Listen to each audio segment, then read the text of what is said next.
Howdy, Ray from LoveYouRV.com here once again, and unfortunately it looks like summer's coming to a quick end here on Vancouver Island.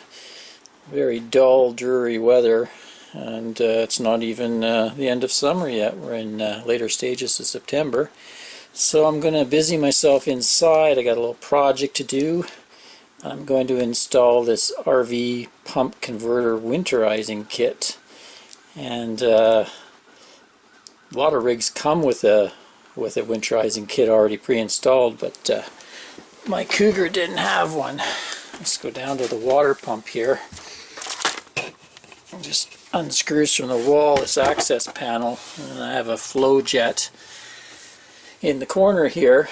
And being snowbirds and full-time RVers, we don't really usually have to winterize, but it was about a year back or so I did have to winterize. My wife had a health concern and we had to stay an extra month or two in BC, and it started to get super cold, so we put the RV in storage and I winterized it.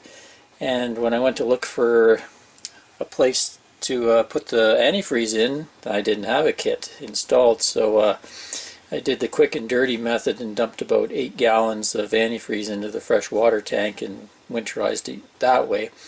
But it's always been on my list to install the winterizing kit so that I can just draw the antifreeze straight in, and then I only have to use maybe 1.5 gallons to winterize the rig. So there's the spaghetti mess that's in there for me. You can see they've actually put a bunch of spray foam in there trying to hold it all down. They screwed it right onto the wood. It's made the pump super loud when we use it, so I also want to kind of take all that foam out and redo it. Maybe put some rubber underneath the pump and bring it up off the floor a bit and rearrange some of that hosing. So that's my project for today. I'm gonna get to it. Okie doke. So I've dug out a lot of the foam they had all around that pump, and I kind of see why it was such a noisy pump now. If you see right in here, the PEX plumbing line's coming right out and it's attached solid, so that's quite the vibration that can happen, and it's transferring right to the floor. You see on the other side they have a flexible line. So I was reading the instruction manual for this flow jet online, and they say to use flexible lines on the input and the output to reduce vibration. So it looks like they went solid, Keystone did, and then wrapped it in all this stuff probably to try to reduce the vibration after that. So I think I'm going to have to do a little bit of a remodel here, get myself some flexible line and kind of change the positioning of this pump. The pump does have rubber feet right there that's made of rubber to help reduce vibration, but I might actually put another rubber pad under it to even make it quieter. Okay, looks like I might have to go up to the parts store. So I got the pump out, sort of cleaning up underneath here, and I ran into my first snag. Of course, it's not going to be super easy like you would think. This pump uses these quick connects. See, there's a little rubber O-ring in there, and you just quick connect and slide it in. So I'm not going to be able to just thread it in sort of like it says in the book. So what I'm going to do, I also want to move the pump away from this and put something flexible between it so it's not going to vibrate my floor. So I hit up the local Home Depot and went through and got myself all sorts of gadgets and gizmos and sprockets and stuff like that. Enough stuff to make everything work.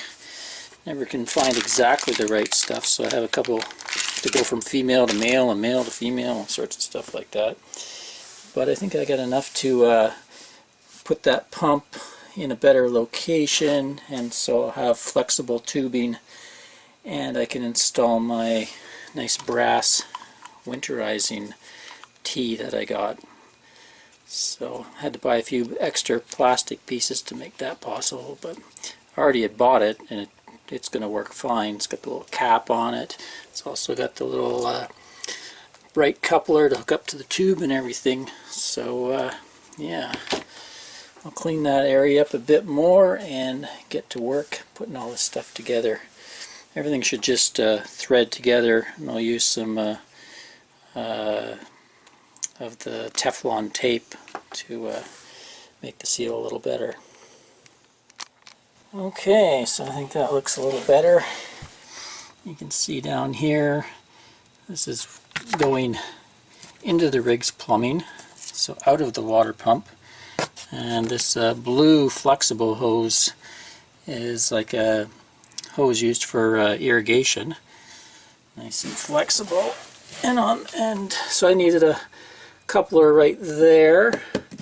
And on the other side, this is what draws it in from the tank.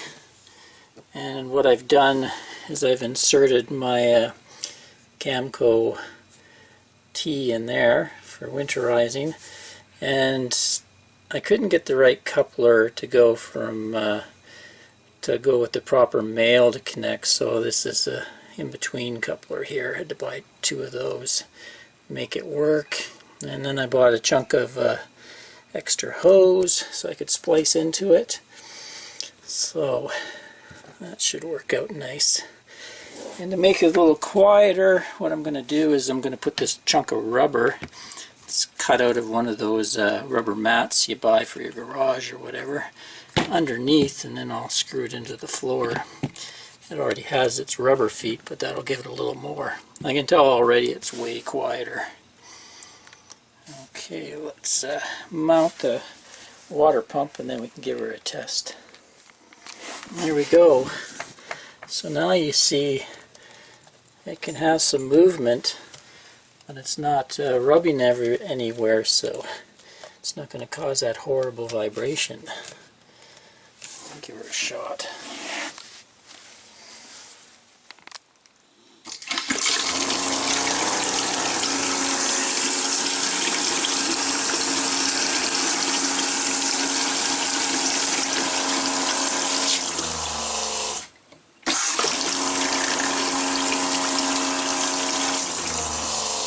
Yeah, it still seems pretty loud, probably on the camera, but it's going to be a lot quieter than it was before.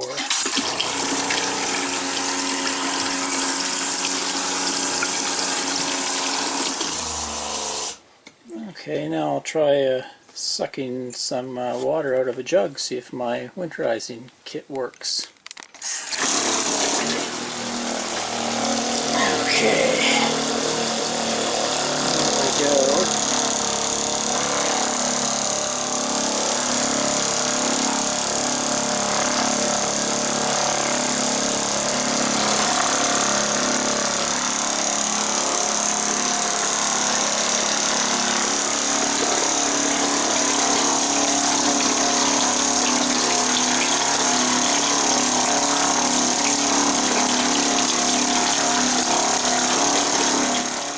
Okay, so that sucked her out of the bottle there.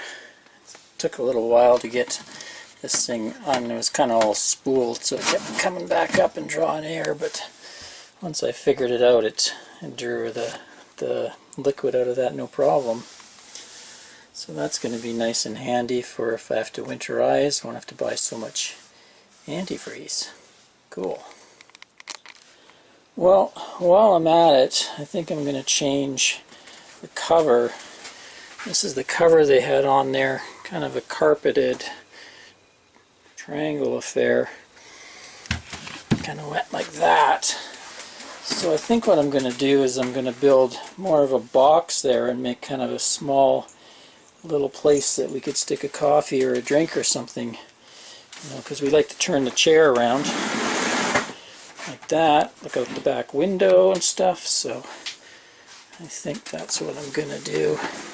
And then I'll make the top a lid, so if I want to quickly check the water pump, that'll work out fine. Maybe I'll cover it with that Infinity flooring that I have, little bits and pieces left over. So, stay tuned, I'm not done yet.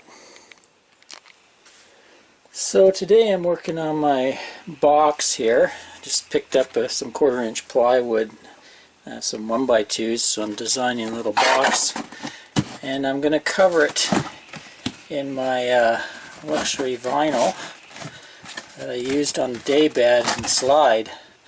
So it's going to be like that, and it'll match our rest of our decor.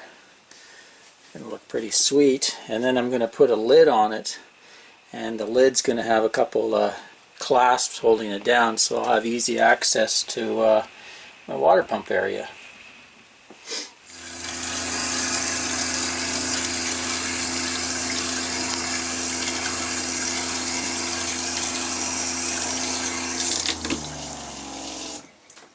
Okay, so there's my little box I made to cover the water pump.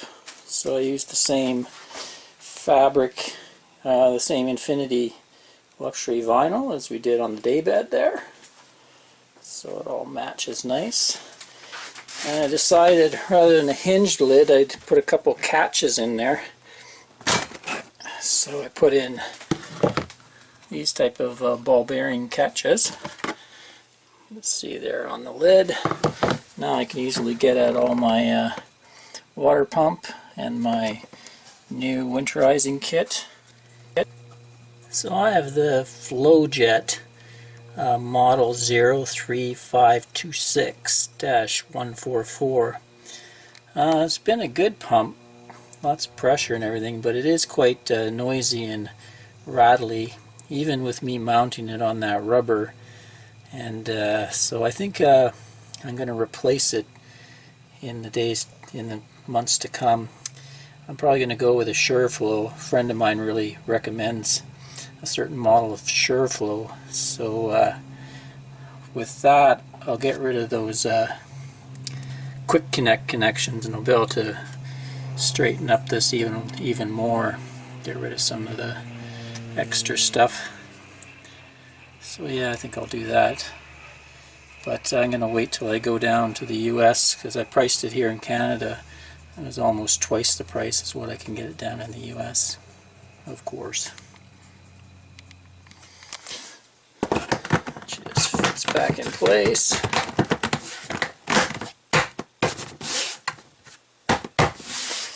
That also makes a nice little coffee table. So when we have the chair flipped around and we're enjoying the view out the back, nice place to sit a coffee or something. And so this was the old piece of crap carpet affair. So another stinky piece of carpeting can leave the rig. Woohoo! There we go. So, another project in the bag. Wish this rain would let up. I'd like to get outside and work on the outside of the rig. Anyway, till next time, this is Ray from loveyourrv.com. Happy camping. Cheers.